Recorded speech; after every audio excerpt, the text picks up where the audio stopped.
कुणाल जिस कॉलेज में पढ़ता था, वहाँ एक सुंदर लड़की निधि भी पढ़ती थी।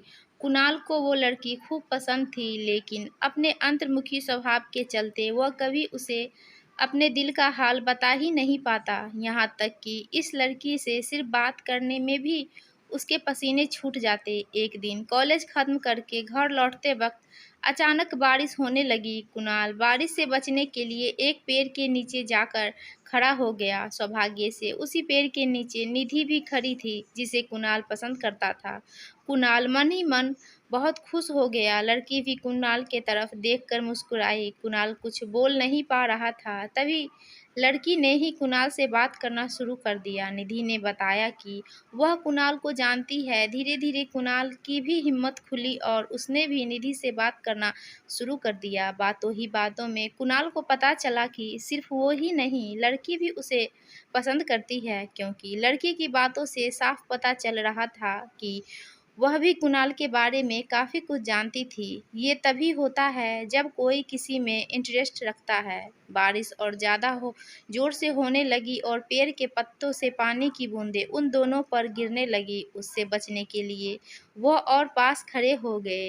इतने पास खड़े होने पर कुणाल और निधि की एक दूसरे के प्रति की भावनाएं ज़्यादा स्ट्रांग हो गई। कुणाल ने जीवन में पहली बार हिम्मत करके लड़की से बोल दिया कि वह उसे पसंद करता है। लड़की खुश हो गई और उससे भी यह बात मानी कि वह भी कुणाल को काफ़ी पसंद करती है। इस तरह से दोनों का प्यार उस पेड़ के नीचे एक नई मंजिल को पा गया। अब दोनों में उसी पेड़ के नीचे कई मुलाकात होने लगी। वे अब एक दूसरे के बिना नहीं रह सकते थे। वे अक्सर किसी न किसी बहाने से उस पेड़ के नीचे आते और एक दूसरे से मिलते और एक दूसरे से अपने मन की बातें करते। एक दिन ऐसे ही प्यार भरी बातें करते करते निधि ने कहा कि वो अब उसके बिना नहीं रह सकती। उन्हें जल्द ही अब एक होना चाहिए, शादी कर लेनी चाहिए। कुणाल ने लड़की से वादा किया कि वह जल्द ही इस बारे में अपने घर वाले से बात करेगा और लड़की को भी अपने फैमिली से बात करने के लिए कहा।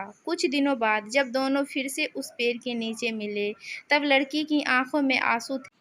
लड़की को इस तरह रोते हुए देखकर कुणाल बहुत दुखी हो गया। उसने निधि से पूछा कि वह क्यों रो रही है। निधि ने बताया कि उसके अपने घर वालों ने उसकी शादी के लिए बात की तो उसके घर वाले बिल्कुल नहीं माने और उन्होंने ज़बरदस्ती उसकी शादी किसी और से तय कर दी। उसकी माँ पापा ने उसे कसम दी है कि अगर उसने उसके खिलाफ जाकर शादी की तो वह उसका मरा हुआ मुंह देखेंगी। निधि ने कुणाल से माफ़ी मांगी और कहा कि हो सके तो उसे भूल जाए। कुणाल लड़की की बातें सुनता रहा और उसकी आंखों से आंसू बहते रहे। कुणाल को रोते हुए छोड़कर लड़की अपने आंखों में आंसुओं के साथ अपने घर लौट गई। लड़की की शादी तय हो गई। शादी का दिन आ गया। लड़की सज धज कर बैठी हुई थी, लेकिन उसके चेहरे पर कोई खुशी नहीं थी। तभी लड़की को एक पार्सल मिला, जिसके ऊपर एक चिट्ठी भी थी। लड़की ने उस पार्सल से चिट्ठी को निकाला और उसे खोलकर पढ़ा। चिट्ठी उसके प्रेमी की यानी कुणाल की थी। चिट्ठी में लिखा था, तुम शादी कैसे कर सकती हो? तुम अपनी शादीशुदा जीवन के